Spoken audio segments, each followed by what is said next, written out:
So like I told you, Trump is coming for the African-American community. And by the way, today, the 28th of July, is 90 days from Trump's executive order where he said he was going to unleash militarized police officers. Today is the 90th day, and in that executive order, he said he wanted back on his desk from the Department of Justice and other departments recommendations about how to make that executive order happen. So I don't believe this executive order, the one about the homelessness, I don't believe the timing of this is coincidental. He's coming for our community. All right, that's what I want to share with you. I am Reverend and Civil Rights Attorney Augustus Corbett. Thank you for watching this video, and stay woke.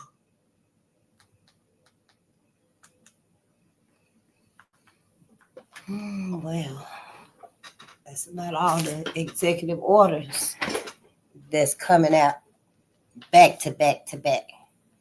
And you know, the latest one that I was talking about is, I guess it's another one. This might be the same one. Is Executive Order 14253. Restore truth and sanity to American history. Restore truth and sanity to American history. Now, you know one of them executive orders, too. I wasn't going to come on tonight. I was going to actually try to get them together. I can't find my book anyway. We're reading something else. I don't know what I did with the book I intended to read. But I forgot what I was going to say about them executive orders.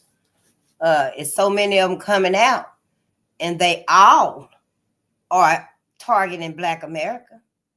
They all are targeting Black America. It just so happens, in my opinion, that affirmative action and welfare and food stamps, you know, and DEI also are used more by white women than by us. It affected them more than it was than it did affect us. We did get some backlash from it and stuff, you know. It did set us back a little bit, but not like they intended it to do, in my opinion. Because, you know, it's very diabolical to have the the general pass on the general idea of Black women as welfare queens when white women get the bulk of welfare. They got the bulk of welfare. So I just think, you know, we just wasted a whole lot of time integrating. We just wasted a whole lot of time integrating. Ain't nobody ever been sincere with us, ever told us, you know. That's just it. Look at my little flower. I got to move it before I knock it off. I don't know if I want to replant it in something bigger, or if I think I should. It's a red seed geranium. I don't know why. I just was there, and it was there. So I bought it. Set it over here until I can take it outside. However, there are specific plants that I need to get. There are specific plants that I need to get. We need to get for our homes and stuff. We'll go over them at another time and stuff. But all of these executive orders, they seem to be targeting us. They are targeting us. Every last one of them. Every last one of them are targeting Black America. And this latest executive order, I don't think he ever said what it was. And I don't know if this is the executive order that's going to target the homeless people. It won't be no more tent cities. He said it ain't going to be no more tent cities, no more shelters, hanging out, park benching and stuff. Won't be no more of that and stuff. This executive order here finna send everybody to the concentration camps. Your family. All our family. If they out there in them streets and stuff, honey, they finna send them to the concentration camps. Yeah, before you even make it to the smart cities. Yeah, you won't see Jerry no more. Yeah, we ain't gonna see Jerry no more. Nah, you see him downtown and stuff, but for long, all of them gonna be carted off. And it's a whole lot of our people. Brother Corbett said that we only make up 13.7% of the whole population, but we account for 31.6% of the homeless population. So yeah, and then the rest of it is split between other groups of people and stuff. But that's a lot of us, you know. I mean, that's a lot of us now. A whole lot of us. And they finna be carted away and stuff. Who gonna keep up with them and stuff? Your family, your friends, or elders, or masses that's finna go. Who gonna keep up with them and stuff? Make sure they're being treated right in these camps and stuff. Is anybody gonna know where the concentration camps is even at? I mean, I don't think any of this is right. All of these people in these positions and stuff ought to be doing something for this. And then also, before I move on and stuff, he did say that last year there was like 274,224 people documented being homeless last year. Yep, last year. That's how much it was documented at one time. More than it's ever been. It ain't never been that much. So now they propose a solution, and that's finna be it. He said it's all in Project 2025. So that executive order is 14253, Restore Truth and Sanity to American History. What the hell that is? We couldn't find out. And then another executive order is 13809. And that's what Trump signed this right here in 2017. But it revoked Obama's executive order 13688. Obama's executive order assured that Obama's order issued in 2015, well, it imposed restrictions on the transfer of certain military weapons and stuff like that, where it stopped it. You know, that's what his did. And his executive order was number 13688. It was issued in 2015, and it imposed restrictions on the transfer of certain military weaponry, you know, that they could send and stuff, military equipment to local law enforcement. So Executive Order 13809 is going to revoke that. It revokes that. Now they can send certain, all, whatever, military equipment and stuff to local law enforcement. And that'd be like your grenades and, you know, your high caliber weapons, and I guess your small miniature tanks and stuff. I don't know what all they got. You probably know better than I do what all they got. But that's what that order right there does. And I also wrote down that the revocation reinstated the Department of Defense's 1033 program, allowing the transfer of surplus military equipment, including like grenades and bayonets. I had wrote down bayonets and stuff, and you know, yeah, to local police departments, armored vehicles, maybe not your tanks, but maybe some of your cities and stuff, some of our cities. But yeah, I'm gonna just do some more research and look as much as I can and stuff. I do want to get Project 2025. Layla, it's so good to see you. It is so good to see you. Good day, my sister.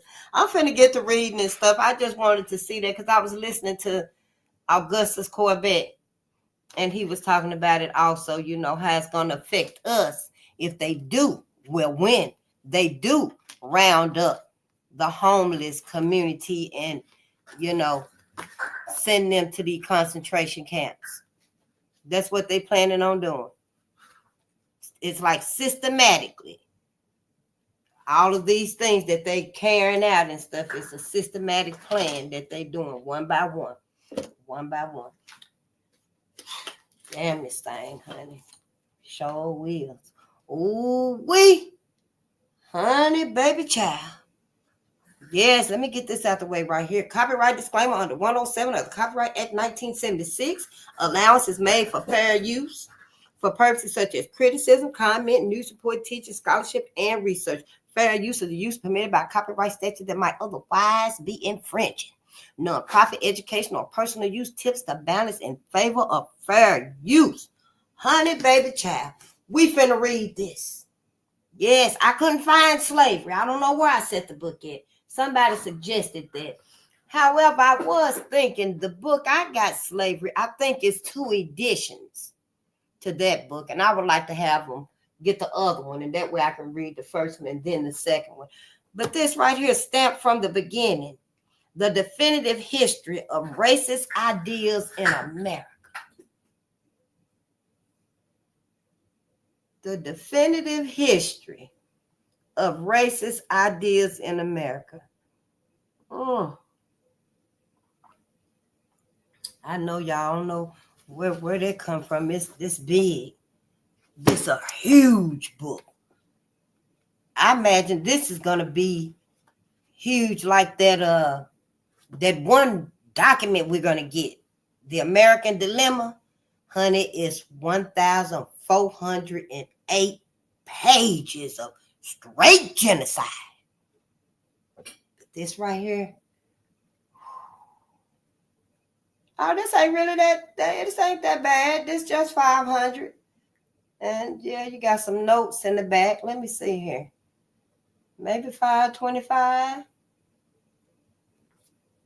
Them just the acknowledgments right there. 509, 510 with that last page. Yeah. Okay, we got 511. That ain't that bad. Yeah. Oh, and then I found a smaller version. I found the remix of this book. Stamped from the beginning. I found that one first. And I thought he had another one. Or maybe not. But I found this one the other day. So I said, well, yeah, let me get it. And put it in the library there. Because we've been doing some deep reading from our first books. And I don't have a strategy. I'm just reading. I haven't even gone through my library and put together any type of curriculum or anything. I need to get some more shelves and unpack some books and stuff. And so, yeah, we just really taking it as it comes and stuff. And I appreciate you. I know, Layla. Yeah. But I think I could do it, And I'll just have to be here. I'll try to, I wish I could say I would come on earlier. And maybe if I can sometime, look at that, Birth of a Nation. I said we were going to watch that movie together. We all going to watch Birth of a Nation. And Birth of a Nation is like the remix of the Klan. Like this book right here is the remix of this right here. Birth of a Nation was created after the movie The Klansman. Then there was Birth of a Nation and stuff. But I digress. Let's read. All right. Let me see. I got my water right there. Let me give me some clothes if I got them over here beside me. I was doing a little research on that hibiscus. I ain't got neither one of them here. I just drank some plain water. And hibiscus is real good too. I don't really care for it though, but it's good for like high blood pressure.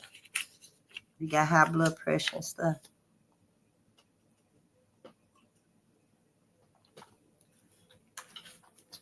So I was like, yeah, I will drink some of it, from time to time. Yeah.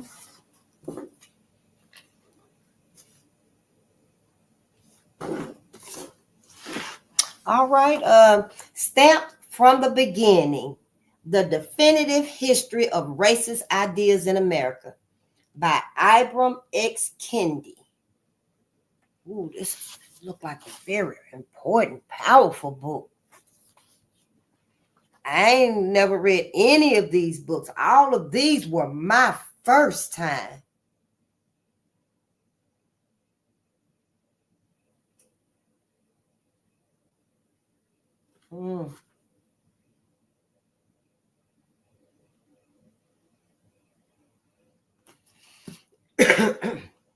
And you know, I like to read the back and the front and stuff. We're probably just going to get to the first chapter. If I can, I'll read the first chapter also, because I like to read the introductory and the thanks, and you know how they give the little reviews and stuff like that. A deep and often disturbing chronicling of how anti-Black thinking has entrenched itself in the fabric of American society, not solely through ignorance, but through a rationalization of inequity in institutional practices. And that was by Atlantic. Let me turn on some air, cause honey, menopause might get upset tonight. I hope not though, because you know I've been I've been processing this and stuff and getting my emotions together, you know, about some of the readings and stuff. And it's we've been reading light books lately also. But yeah, it can be kind of difficult sometimes for me, and I just thank you for your presence and stuff and your patience. So let me just Call Dog, it's so good to see you, my brother. I just thought I'd come on tonight and read a little bit. Yeah, just come on and read a little bit. And I wanted to talk about the executive orders, but I think I'll just wait till I get some more up on them and stuff. Because by now, how many executive orders is it? Maybe 12? 9?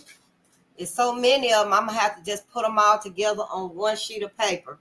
And I'll keep it here. That way we can see what's going on. So I got to get that Project 2025, that 900-page document. But, you know, Defiant Lawyers Network, he's on YouTube. Y'all follow him and listen to him and stuff and see what's going on and stuff. Because you know the midterms coming up. And the midterms is very important. I don't know who's going to be out there in the running or what. I'm hoping. I mean, when is the best time for us to get our Black political party? It's never going to be the best time, the perfect time, the right time. We just got to do it. So I'm hoping, you know, by then and stuff, somebody be like, yeah, we working on it. At least I guess you would do that for the presidential, huh? I don't know anything about it. But those who do, I wish they just quit playing with us and give us what we need. Let's fight with what we need.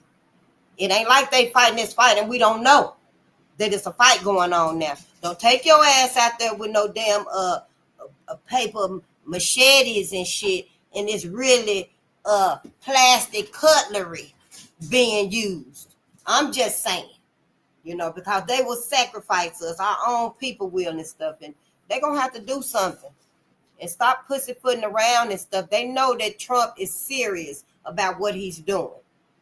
All of this, yeah, beating around the bush and shit and talking and stuff. Okay, I get it. But can you be signing some substantial paperwork and documents and holding some shit off at least while we discussing all of this stuff? Because we need to get off of this bird anyway, in my opinion. But I digress. Let's read. Everybody is under the same mentality. I told y'all everybody thinking like white America. Everybody in this country, even motherfuckers that just got here, thinking just like white America. About us, to us, they are. Show wheels, honey. And now we finna, yeah, we finna find out some things. So yeah, let's read. A Washington Post and Boston Globe Best Book of the Year winner of the 2016 National Book Award for Nonfiction National Book Critics. Circle Award finalist for nonfiction. NAACP Image Award finalist for Outstanding Literary Work, Nonfiction. Ooh, that was a lot, honey. Yeah, ain't no periods, ain't no commas. It's just straight accolades, praise, appreciation.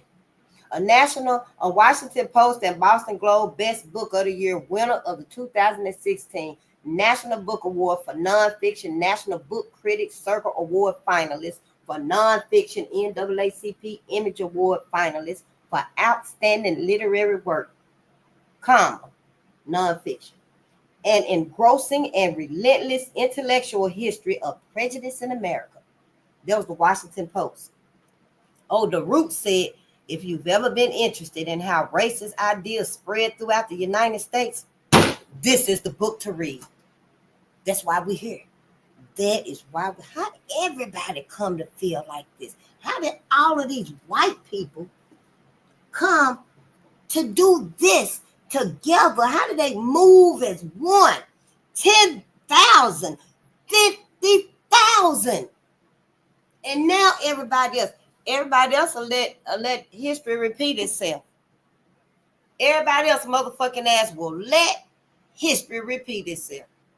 If Black America don't stand up. If we wasn't standing up for ourselves right now, yeah, sure would. They will give our asses over to them so that they'll leave them alone and let them be. Ooh-wee. A staggering intellectual history of racism in America that is both rigorous and readable. That was the New Republic. A compelling, thoroughly enlightening, unsettling, and necessary read. That was Vox, VOX. An intricate look at the history of race in the United States. Now, that was by the time. Now, these other ones I really don't know them. Washington Post and Time. I recently heard of the Root maybe some years ago and stuff, but I can't say I've ever read anything from it. Maybe, perhaps, I don't know. This book will forever change the way we think about race.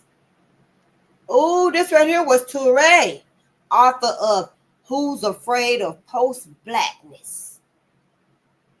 Let me see, Ibrahim Touré in Africa, my brother.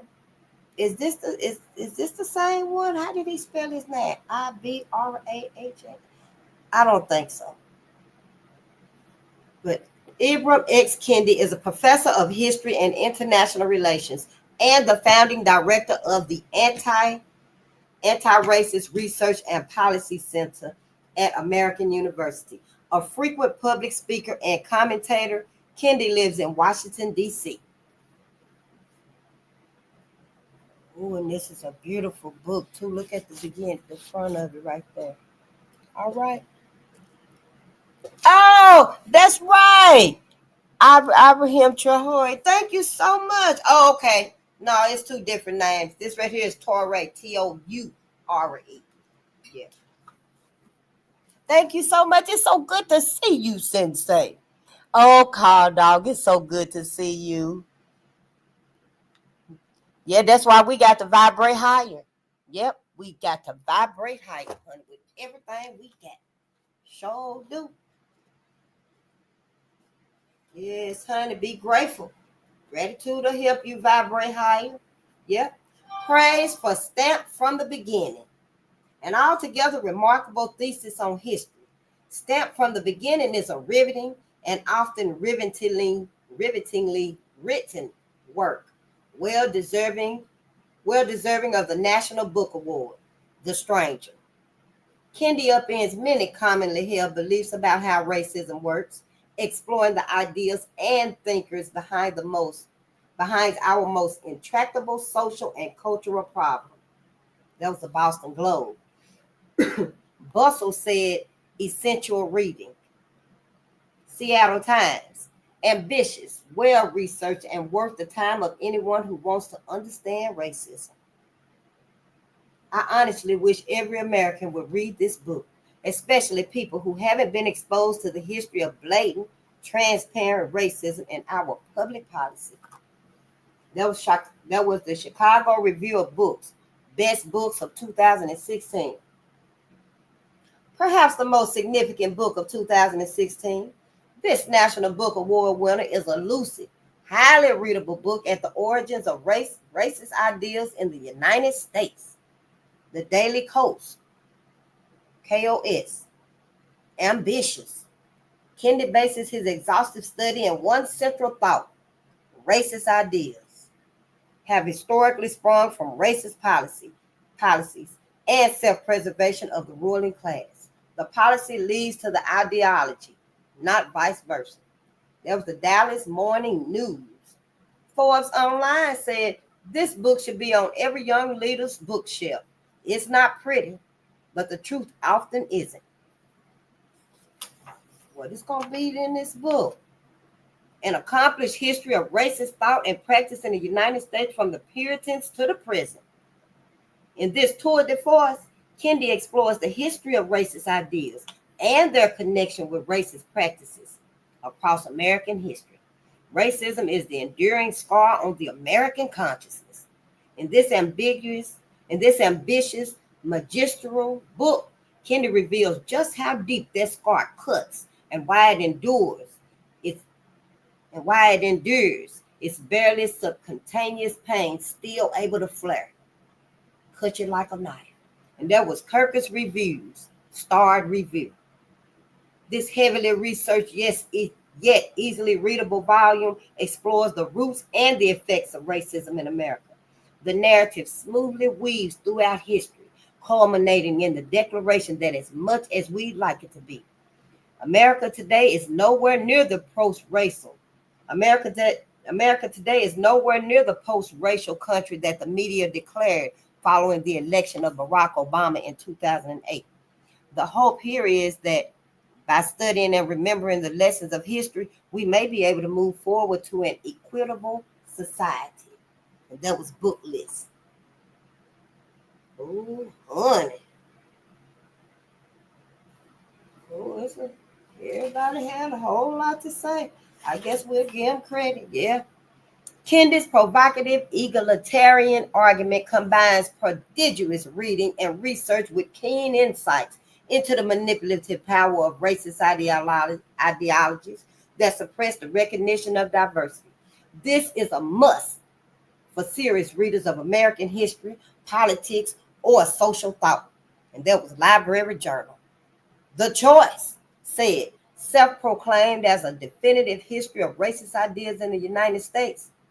This exhaustive, encyclopedic opus lives up to that claim. Kendi's mighty tome is breathtaking in its scope, both worthwhile and extraordinary, essential. A work as prodigious as the subtitle implies, had Kendi only provided history, stamped from the beginning would be a meaningful contribution to the literature. But it is so much more. It is a call for all Americans to look inward. Albany Times Union. Mm-hmm.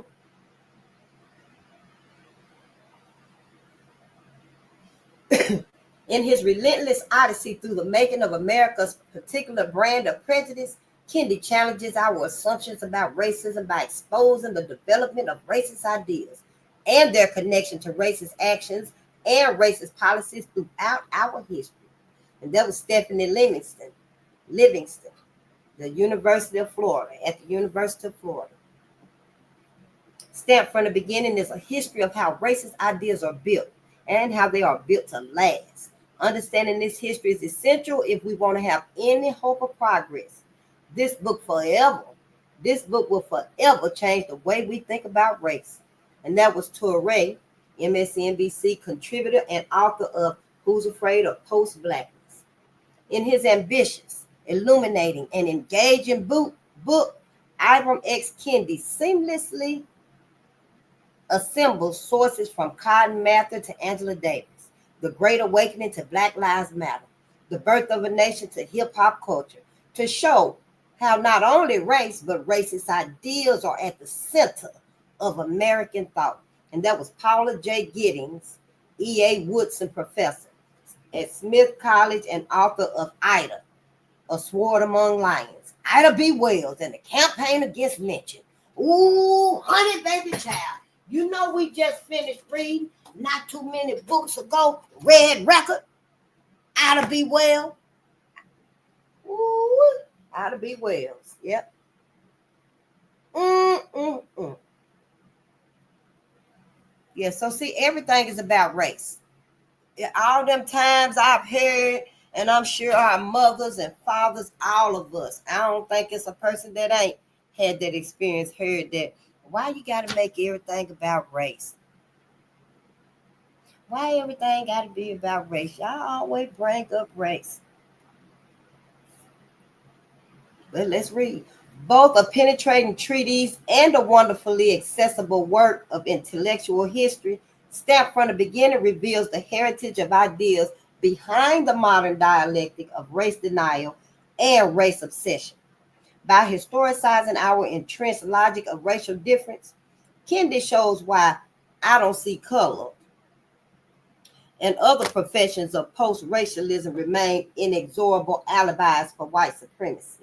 Woo-wee! Kendi shows why I don't see color and other professions of post-racialism remain inexorable alibis for white supremacy. Stamped from the beginning has done the cause of anti-racism a great service. And that was Russell Rickford, the associate professor at Cornell University and the author of We Are an African People, Independent Education, Black Power, and the Radical Imagination, honey. Yes, honey. You got to free your mind, Black people. Ibram X. Kendi is an important new voice in American history, intellectual, and social history. This book, An Intellectual History of Racist Ideas, promises to break important new ground for scholarly and general audiences interested in the construction of racism in America.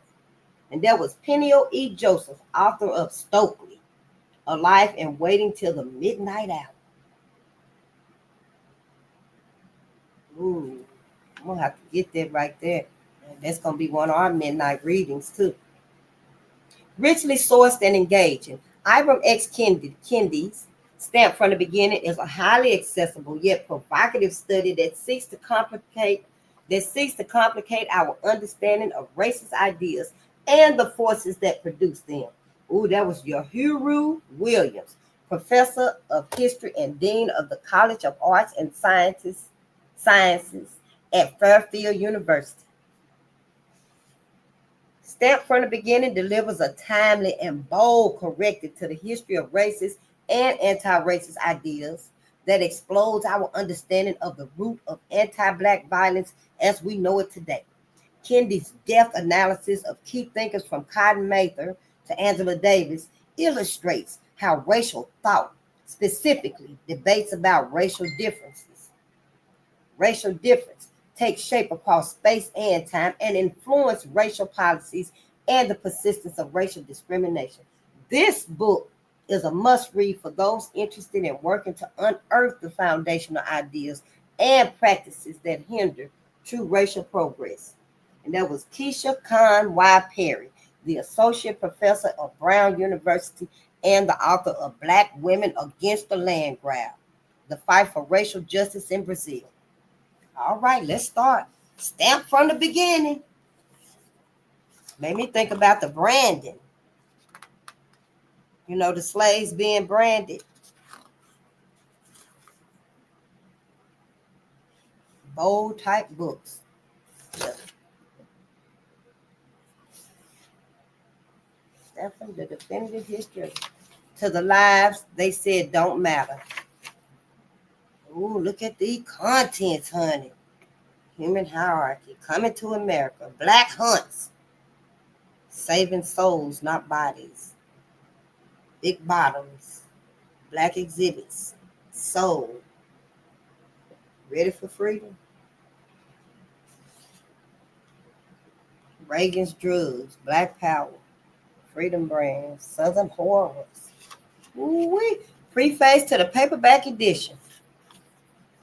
I started working on this project squarely in the middle of the presidential age of Barack Obama.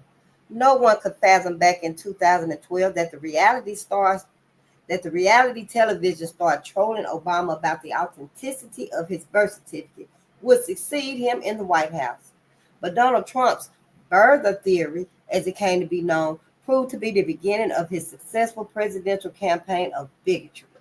It proved to be the beginning of the end of the Obama era that was supposed to continue with the election of the first woman president of the United States. Trump's election left many Americans in shock, in search of serious answers to their serious questions. How could a Donald Trump follow Barack Obama into the presidency? How could the candidate of angry bigots, the Klan's candidate, the stop and frisk candidate, the candidate of border walls, the candidate that said a Latino judge can't be ejected and that African Americans and Hispanics live in hell, how could this burger theorist follow the first black president?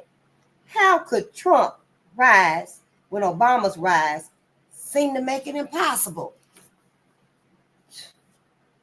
Neither of the two popular Obama eras racist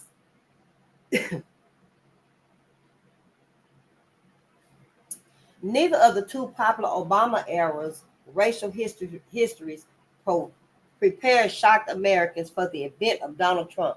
His election neither fit the Republicans' post-racial narrative at the end of racial history, nor the Democrats' narrative of the march of racial progress. His election neither fit the arrival narrative after the 1960s, nor the progressive narrative that discriminatory policies have become more covert and racist ideas have become more implicit since the 1960s. Trump's election did not fit these historical narratives because they were grounded in political ideology and racist ideas, not firm scholarly research. The sudden storm of Trump has should be uprooting beliefs in these two tales. Americans need a new racial history rooted in meticulous research that explains this confusing present and prepares the nation and the world for the racial future after Trump. Stamp from the Beginning presents this new history. It does not use terms like overt and covert or explicit and implicit to describe the historical evolution of race. It does not present a post-racial story that ends with the election of Obama. It does not present a story of racial progress showing how far we have come and the long way we have to go.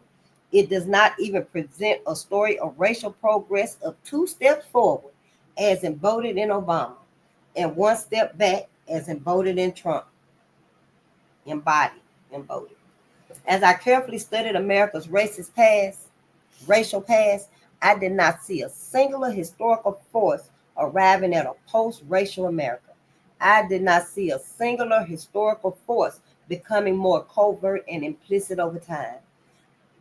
I did not see a singular historical force taking steps forward and backward on race.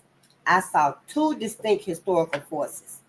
I saw a dual and dueling history of racial progress and the simultaneous progression of racism. I saw the anti-racist force of equality and the racist force of inequality marching forward, progressing in rhetoric, in tactics, and policies.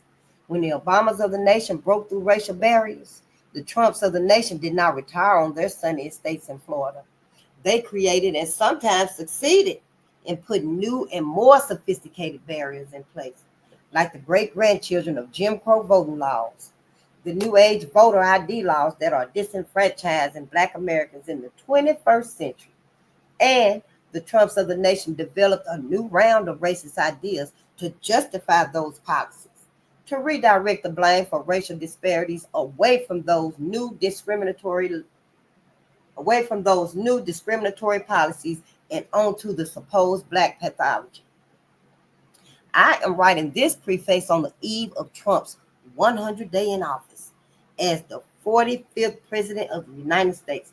But I am less concerned about Trump's first 100 days, or last 100 days for that matter, than what Trump's election reveals about America's racial history. If Barack Obama came to embody America's history of racial progress, then Donald Trump should come to embody America's history of racist progress.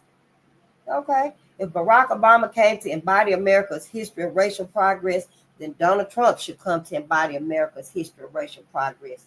and racist progress has consistently followed racial progress. Yeah, racist progress has consistently followed racial progress. It is this dual and duality that I present and stem from the beginning, taken away from the shock of Trump's election and showing its striking consistency within America's history. Trump has shocking shit. Trump was shocking for me, but then again, not shocking at all. This history prepared me for Trump and all the other Trumps that could rise one day on the time-worn back of bigotry.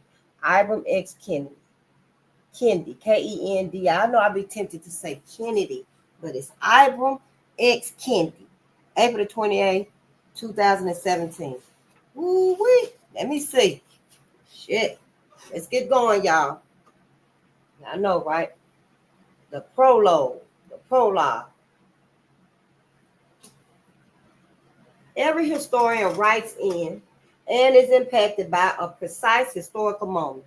My moment, this book's moment, coincides with the televised and untelevised killings of unarmed human beings at the hands of law enforcement officials, and with the televised and untelevised life of the shooting star of Black Lives Matter during America's stormiest nights.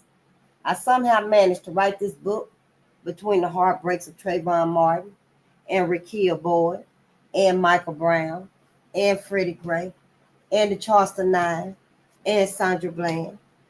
Heartbreaks that are a product of Americans' history of racist ideas, as much as this history book of racist ideas is a product of these heartbreaks.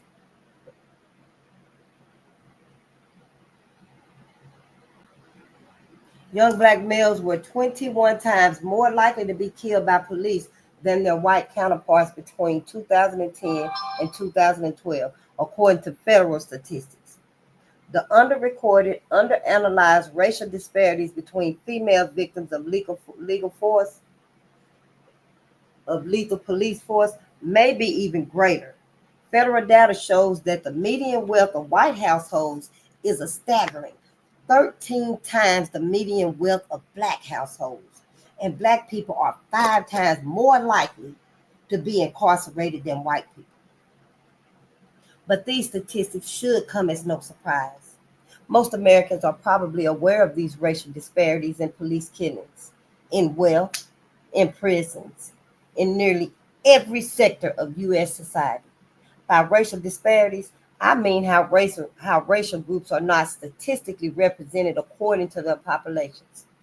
If black people make up 13.2% of the U.S. population, then black people should make up somewhere close to 13% of the Americans killed by the police, somewhere close to 13% of the Americans sitting in prison, somewhere close to owning 13% of the U.S. wealth. But today, the United States remains nowhere close to racial parity. African Americans own 2.7% of the nation's wealth and make up 40% of the incarcerated population. These are racial disparities, and racial disparities are older than the life of the United States. So see, when we're reading in Powernomics, Dr. Claude Anderson, we're 20 years behind in that. And he did say, 20 years ago, we were 1%. But I am glad to know we are 2%. Maybe we can, we will gain more. And this right here was written in 2016, copyrighted in 2016, published. Yeah.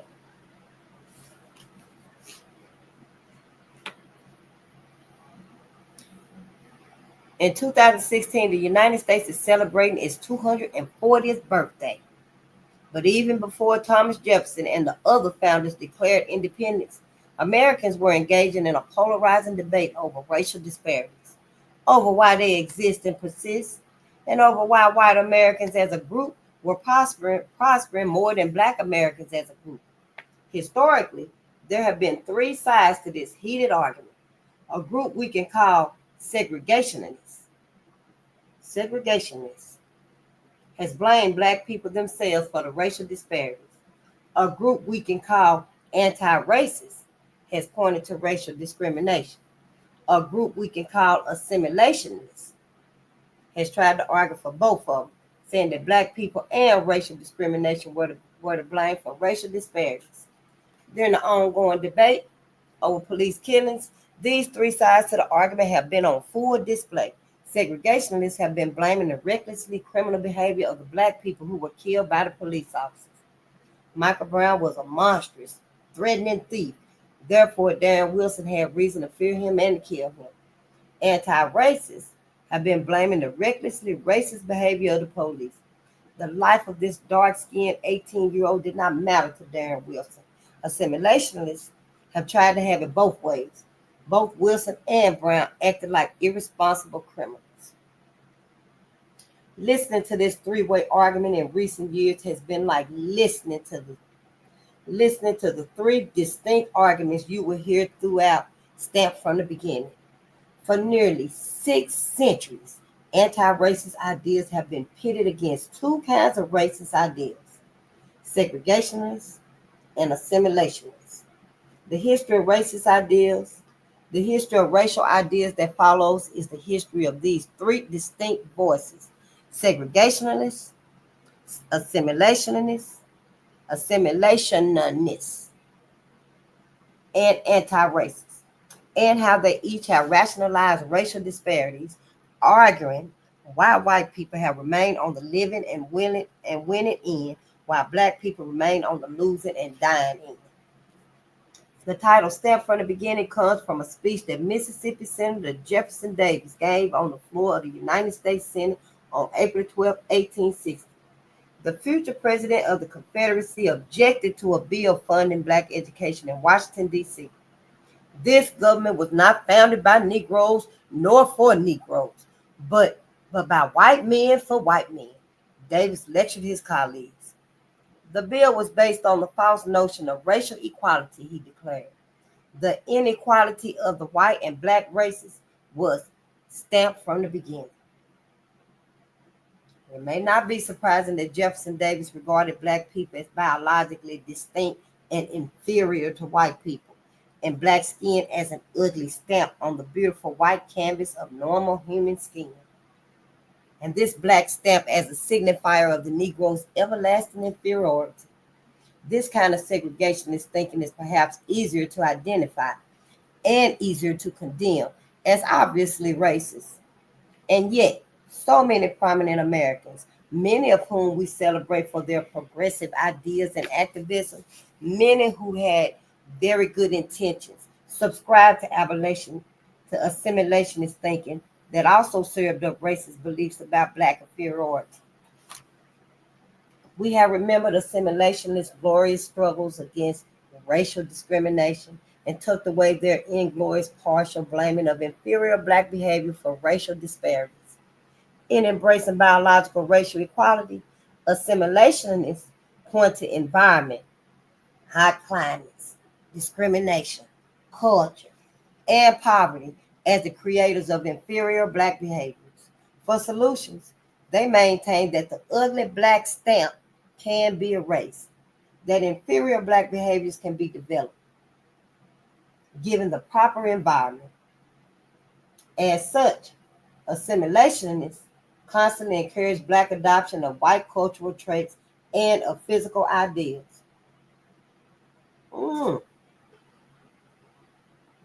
In his landmark 1944 study on race relations, a study widely regarded as one of the instigators of the civil rights movement, Swedish economist and Nobel laureate Gunnar Myrdal wrote, "It is the advantage of American Negroes as individuals and as a group to become assimilated into American culture, to acquire the traits held in esteem by the dominant white Americans." He had also claimed in An American Dilemma that in practically all its divergences, American Negro culture is a distorted development or a pathological condition of the general American culture. When I just telling you about that 1,408-page document, An American Dilemma, Well, it's by him. His name is Gunnar Myrtle, and it's 1,408 pages, and maybe 6 pages. The American Dilemma, the Negro Problem in Modern Democracy 2. And it must be maybe 2 parts to it. We'll see. But this is the largest study on Black America. It's a 1944 publication, y'all. And it's the largest study ever. Well, at this time. We finna find out now if it's some more. And it was commissioned during the Roosevelt administration. It was financed by the Carnegie Foundation and organized by the Swedish-born author Gunnar Myrtle. Yeah, Gunnar Myrtle, Myrdal, Gunnar, Gunnar Myrtle, Myrdal.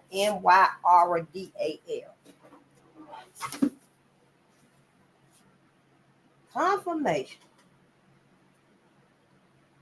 All right, let's read. Yeah. So yeah, we're gonna get that. That just proves that yeah, we need to get it and have it.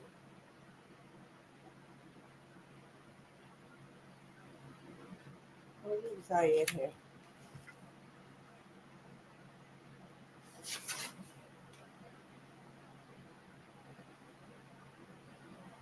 Oh, he was a Nobel laureate. Yep, in his landmark 1944 study. Oh, he was one of the instigators of the civil rights movement. I don't know.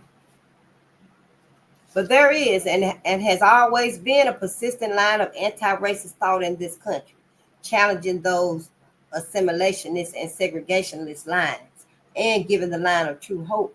Anti-racists have long argued that racial discrimination was stamped from the beginning of America, which explains why racial disparities have existed and persisted. Unlike segregationists and assimilationists, anti-racists have recognized that the different skin colors, different hair textures, behaviors, and cultural ways of blacks and whites are on the same level, are equal in all their divergences. As the legendary black lesbian poet Andre Lorde lectured in 1980, we have no patterns for relating across our human differences as equals. We have no patterns for relating across our human differences as equals.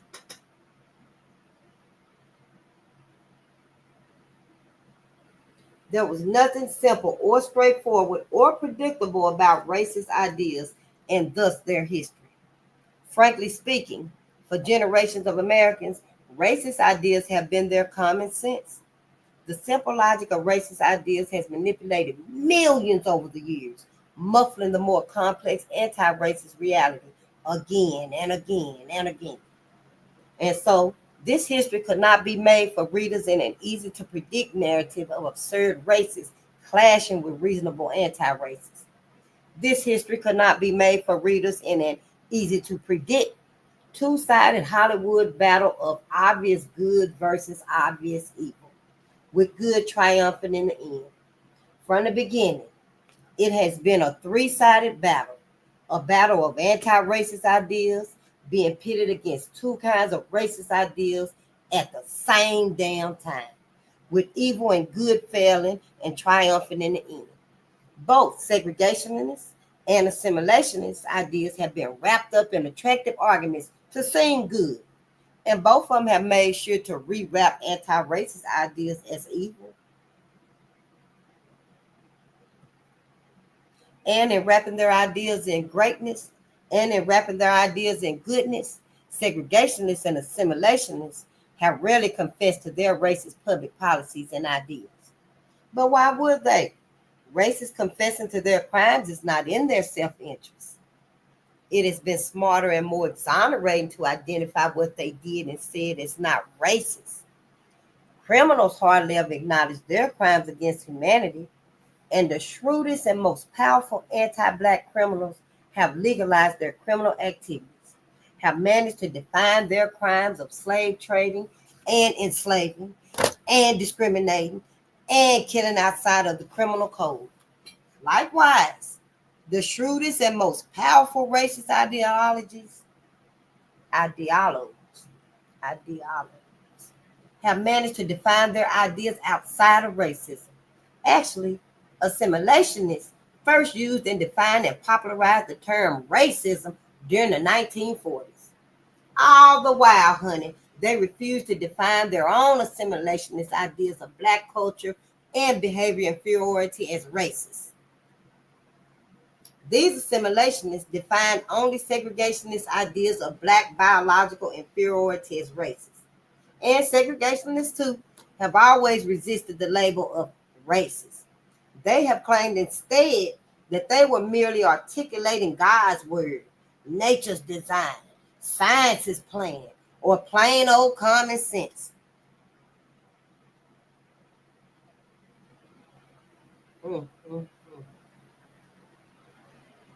All these self-serving efforts by powerful factions to define their racist rhetoric as non-racist has left Americans thoroughly divided over and ignorant of what racist ideas truly are. It is all allowed Americans who think something is wrong with Black people to believe somehow that they are not racist. But to say something is wrong with a group is to say something is inferior about that group. These sayings are interlocked. Logically, whether Americans realize it or not, whether Americans are willing to admit it or not. Any comprehensive history of racist ideas must grapple with the ongoing manipulation and confusion, must set the record straight on those who are espousing racist ideas and those who ain't. My definition of a racist idea is a simple one. It is any concept that regards one racial group as inferior or superior to another racial group in any way. I define anti-Black racist ideas, the subject of this book, as any idea suggesting that Black people or any group of Black people are inferior in any way to another racial group. Like the other identifiable races, Black people are in reality a collection of groups, differentiated by gender, class, ethnicity, sexuality, culture, skin color, profession, and nationality, among a series of other identifiers, including biracial people who may or may not identify as Black. Each and every identifiable Black group has been subjected to what critical race theorist Kimberly Crenshaw has called intersectionality. Prejudice stemming from the intersections of racist ideas and other forms of bigotry, such as sexism and classism and ethnocentrism and homophobia. For example, sexist notions of real women as weak and racist notions of Black women as not really women have intersected to produce the gender racism of the strong Black woman, inferior to the pinnacle of womanhood, the weak white woman. What did it say? For example, sexist notions of real women as weak and racist notions of Black women as not really women have intersected to produce the gender racism of the strong Black woman, inferior to the pinnacle of the womanhood, the weak white woman. Have intersected to produce the gender racism of the strong Black woman, inferior to the weak white woman. In other words, to call women as a group stupid is sexism. To call Black people as a group stupid is racism. To call Black women as a group stupid is gender racism. Such intersections have also led to articulations of class racism, demeaning the Black poor and the Black elites, queer racism, demeaning Black lesbians and gays and bisexuals and transgender and queer people, and ethnic racism, concocting a hierarchy of Black ethnic groups, to name a few. Sweeping histories of racist ideas have traditionally focused on racism towards Black people in general, neglecting intersecting conceptions of specific Black groups, or even of Black spaces, such as Black neighborhoods, Black schools, Black businesses, and Black churches. Stamped from the beginning focuses its narration on both of them, on the general as well as specific forms of assimilationist and segregationist ideas. I know we making it, honey. Stamp from the beginning narrates the entire history of racist ideas from their origins in the 15th century Europe through colonial times when the early British settlers carried racist ideas to America, all the way to the 21st century and current debates about the events taking place on our streets today. 5 main characters in particular will serve as our tour guides as we explore the landscape of racial ideas through the 5 periods in American history. During America's first century, racist theological ideas were absolutely critical to sanctioning the growth of American slavery and making it acceptable to the Christian churches. These ideas were featured in the sermons of early America's greatest preacher and intellectual, Boston Divine Cotton Mather, 1663 to 1728, our first tour guide. Cotton Mather was the namesake and grandson of 2 of New England's intellectual trailblazers, John Cotton and Richard Mather, Puritan preachers who helped carry 200-year-old racist ideas from Europe across the Atlantic Ocean to substantiate American slavery and win coverts. Cotton Mather preached racial inequality in body while insisting that the dark souls of enslaved Africans would become white when they became Christians. Oh, his writings and sermons were widely read in the colonies and in Europe, were the progenitors of the scientific revolution and then the Enlightenment, were racializing and whitening Europeans, freedom, civilization, rationality, and beauty. Yeah, let me read that again right there, honey. His writings and sermons were widely read in the colonies and in Europe, were the progenitors of the scientific revolution and then the Enlightenment. They were racializing and whitening the whiteouts, whitewashing, freedom, they were whitening Europeans' freedom, civilization, rationality, and beauty. During the American Revolution and thereafter, years that saw the stunning growth of American slavery, politicians and secular intellectuals alike joined slavery's justifying fray. These justifiers included one of the most powerful politicians and secular intellectuals of the new United States. Our second tour guide, the anti-slavery, anti-abolitionist Thomas Jefferson, 1743 to 1826. Well, anti-slavery, didn't he have wasn't that him and Sarah Hemings? Let's read. Jefferson died on the eve of the 19th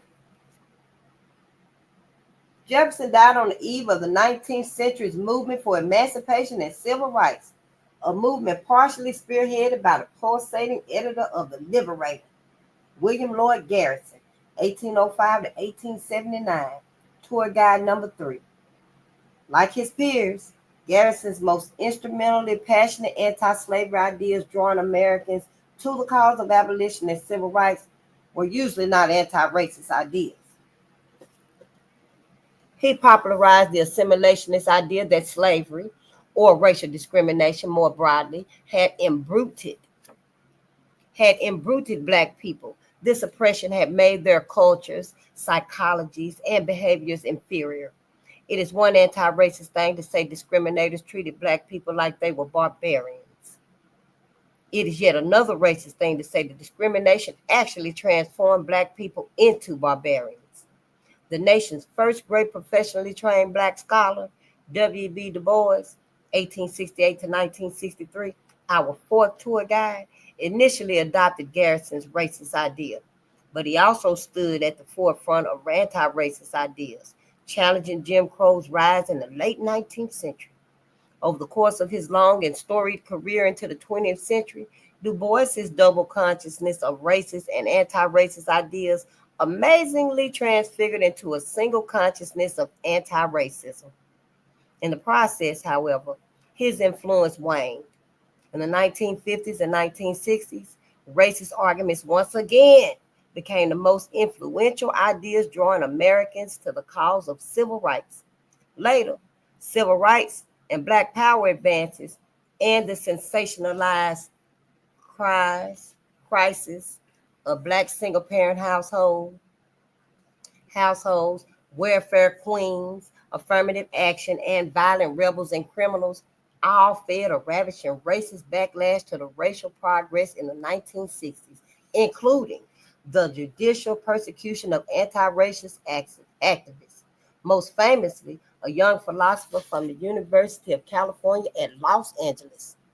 Exonerated of all capital charges in 1972, Angela Davis, 1943 to present, spent the next 4 decades opposing the racial discriminators who learned to hide their intent, denouncing those who promoted racism fairy tales while advocating bipartisan tough-on-crime policies and a prison industrial complex that engineered the mass incarceration, beatings, and killings of Black people by law enforcement.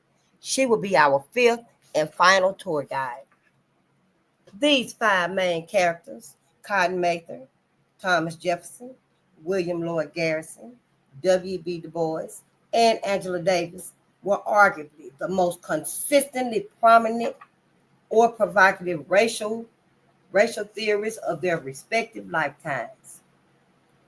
Writing and speaking and teaching racial and non-racial ideas that were as fascinating as they were original, influential, and or contradictory. But Stamped from the Beginning is not a set of 5 biographies of these people. Their complex lives and influential ideas have sat at the apex of debates between assimilationists and segregationists, or between racists and anti-racists, and thus provide a window to those debates, to this intricately woven history, or woven history.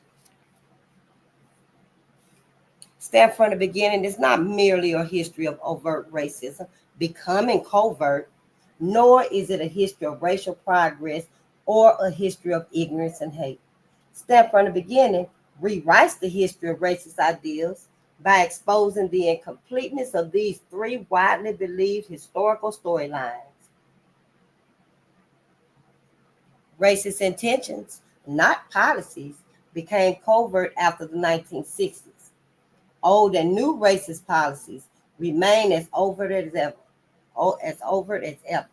And we can see the effects of these policies whenever we see racial disparities in everything from wealth to health in the 21st century. That's not to say now that anti-racist reformers have not made progress in exposing and burying racist policies over the years. But racist reformers have made progress too. The outlawing of chattel slavery in 1865 brought on racial progress.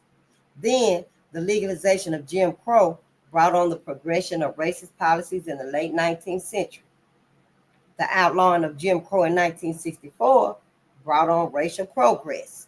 Then the legalization of superficially unintentional discrimination brought on the progression of racist policies in the late 20th century.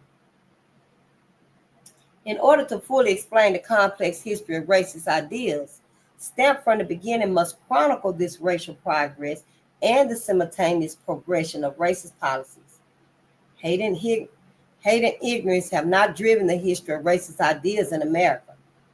Racist policies have driven the history of racist ideas in America.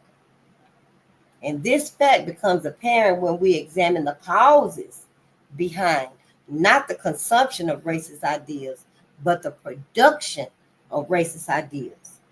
What caused United States Senator John C. Calhoun of South Carolina in 1837 to produce the racist idea of slavery as a positive good when he knew slavery's torturous horrors?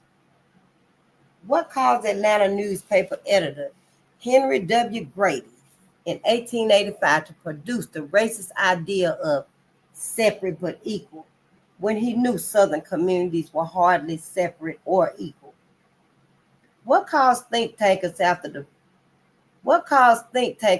the presidential election of Obama in 2008 to produce the racist idea of a post-racial society when they all knew that all of these studies had documented discrimination?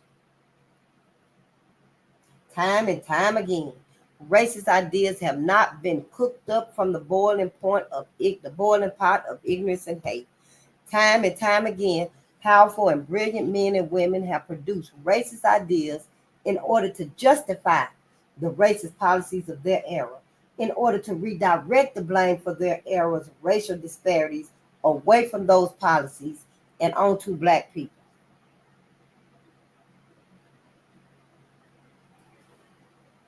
I was taught the popular folk tale of racism, that ignorant and hateful people had produced racist ideas, and that these racist people had instituted racist policies. But when I learned the motives behind the production of many of America's influentially racist ideas, it became quite obvious that this folk tale, though sensible, was not based on a firm footing of historical evidence. Ignorance or hate is racist ideas, is discrimination. This casual relationship is largely a historical. It has actually been the inverse relationship.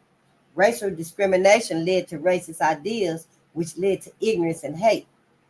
Racial discrimination led to racist ideas, which led to ignorance and hate. This is the casual relationship driving America's history of race relations. Ooh.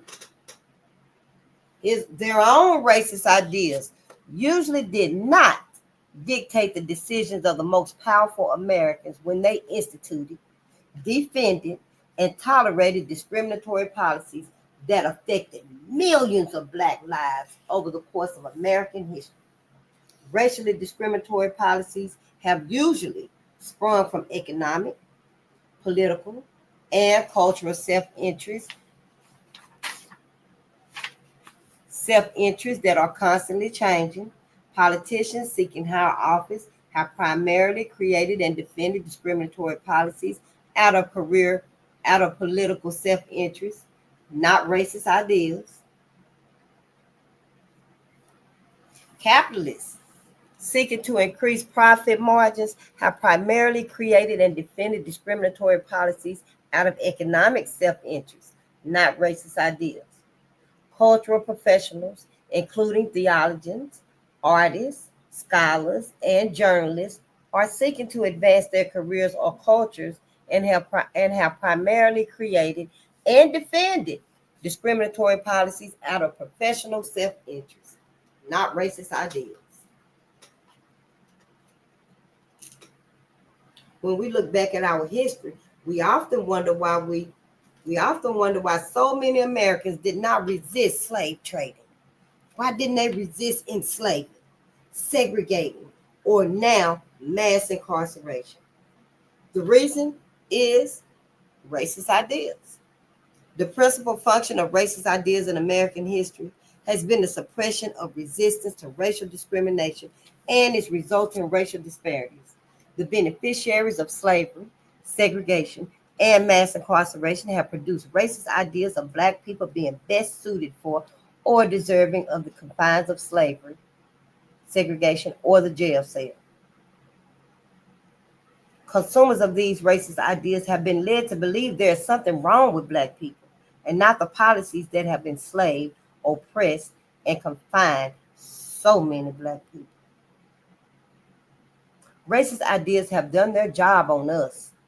We have a hard time recognizing that racial discrimination is the sole cause of racial disparities in this country and in the world at large. I write we for a reason.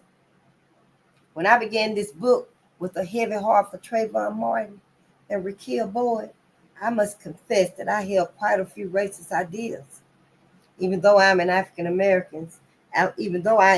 Africana studies historian and have been tutored all my life in egalitarian spaces, I held racist notions of black inferiority before researching and writing this book. Racist ideas are ideas. Anyone can produce them or consume them. As that from the beginning's interracial cast of producers and consumers show, anyone, whites, Latinos, blacks, Asians, Native Americans, anyone can express the idea that black people are inferior, that something is wrong with black people. Anyone can believe both racist and anti-racist ideas, that certain things are wrong with black people and other things are equal. Fooled by racist ideas, I did not fully realize that the only thing wrong with black people is that we think something is wrong with black people. I did not fully realize that the only thing extraordinary about white people is that they think something is extraordinary about white people. I am not saying all individuals who happen to identify as black or white or Latino, Latina, or Asian or Native American are equal in all ways. I am saying that there is nothing wrong with black people as a group or with any other racial group. That is what it truly means to think as an anti-racist, to think there's nothing wrong with black people, to think that racial groups are equal. There are lazy and unwise and harmful individuals of African ancestry. There are lazy and unwise and harmful individuals of European ancestry. There are industrious and wise and harmless individuals of European ancestry. There are industrious and wise and harmless individuals of African ancestry. But no racial group has ever had a monopoly on any type of human trait or gene. Not now, not ever. Under our different looking hair and skin, doctors cannot tell the difference between our bodies, our brains, or the blood that runs in our veins. All cultures and all their behavioral differences are on the same level. Black Americans' history of oppression has made black opportunities, not black people, inferior. When you truly believe that the racial groups are equal, then you also believe that racial disparities must be the result of racial discrimination. Committed to this anti-racist idea of group equality, I was able to self-critique, discover, and shed the racist ideas I had consumed over my lifetime, while I uncovered and exposed the racist ideas that others have produced over the lifetime of America. I know that readers truly committed to racial equality will join me on this journey of interrogating and shedding our racist ideas. But if there's anything I have learned during my research, it's that the principal producers and defenders of racist ideas is that the principal producers and defenders of racist ideas will not join us. And no logic or fact or history book can change them. Because logic and facts and scholarship have little to do with why they are expressing racist ideas in the first place. Oh, and no logic or fact or history book can change them because logic and facts and scholarship have little to do with why they are expressing racist ideas in the first place. Stamped from the beginning is about these closed-minded, cunning, captivating producers of racist ideas. But it is not for them. My open mind was liberated in writing this story. I am hoping that other open minds can be liberated in reading this story. Woo, wait, honey, we did it. We made it to chapter 1. I don't know if I can make it. I can go on. I'm kind of sleepy. Yeah, and them some long. They ain't really long. But tomorrow we'll do. Let me see what we're gonna do tomorrow. Do I think I can do 3 chapters? Ooh, we just gonna be good. There's some good lessons in these books right here. And we just learned all of this right here is teaching us. We learning, you know. We truly learning about all of this restlessness we got in us. Now we knowing where some of this coming from. I think we're gonna start with at least 4 chapters. 4. Yeah. If I can't, then we'll bump down to 3. And you know, I'll let you know. I'll be like, yeah, I can't do 4, y'all. I'm gonna have to do 3. But yeah.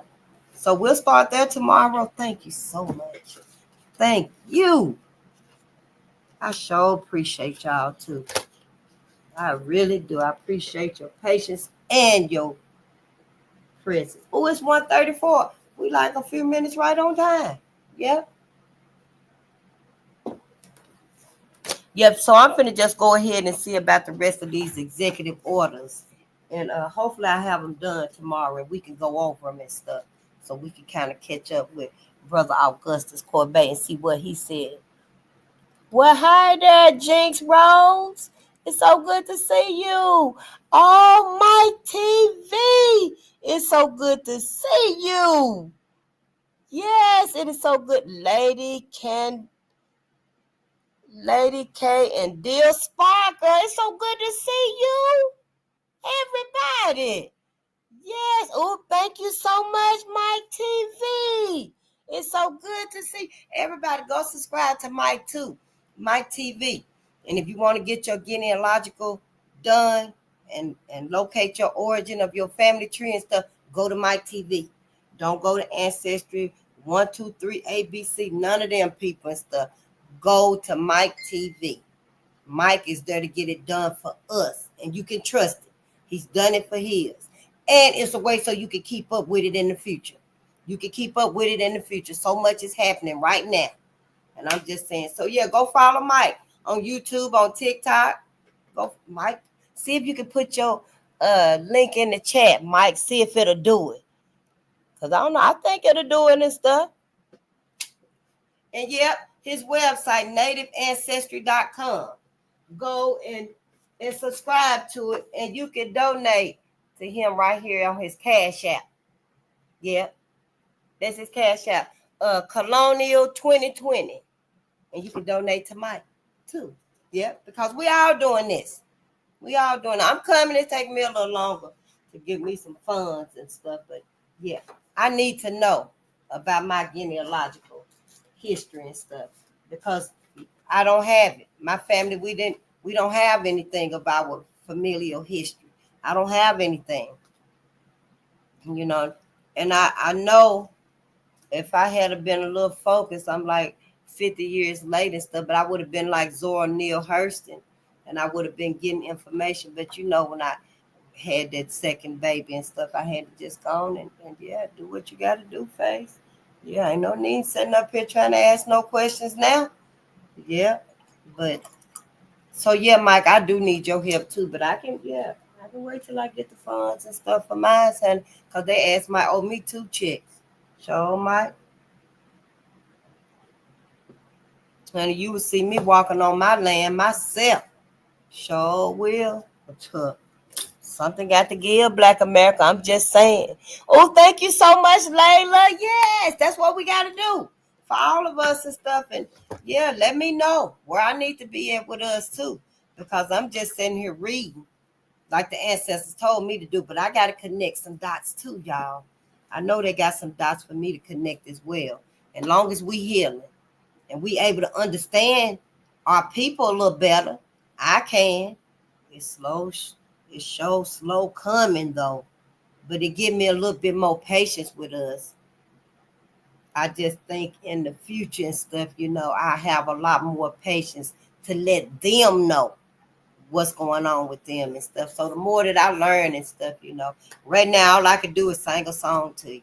That's all I can do for us right now is sing a song to us and stuff, you know, and let us know that I'm wonderful on purpose. And maybe they can grab that gratitude in a song, because all of this right here, this processing that we doing and stuff, I ain't there yet with relaying that to us one-on-one and stuff, but it's all progress. I love us though, and I love y'all for loving us too. Thank y'all for being here. My day ones. Face. I know I was cussing and everything, but I'm past all of that. I'm past all of that, and I'm being more emotionally. I've been listening to Brother Panic and got to get a hold of my ego sometime, you know, because we all been betrayed. This here has betrayed all of us and our parents and our grandparents, our people as a collective. So, you know, yeah, I just have to be sure to handle that.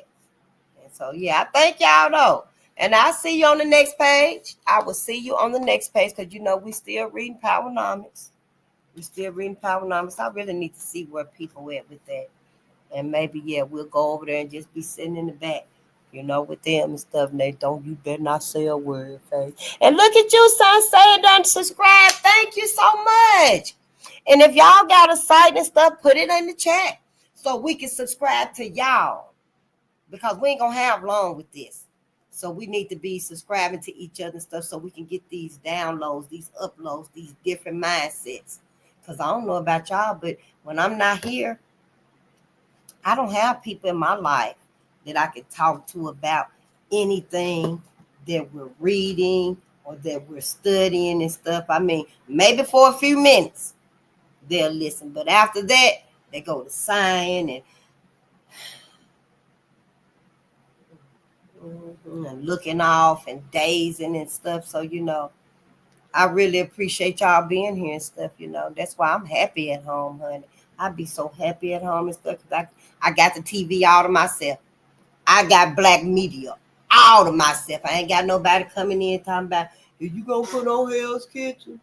Well, BET coming on. Oh, honey, they finna suspend BET.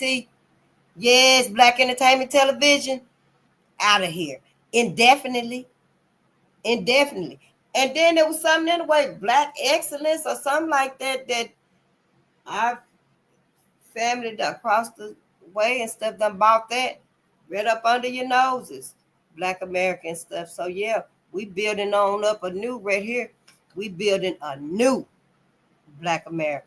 So yeah, it's exciting, ain't it? Yeah, we just got to remember. Don't forget that. But I love y'all, and I see y'all tomorrow on the next page. Thank you so much for subscribing to Mike. Go on and get your genealogical done. Because, honey, when I get mine done, I want my check now.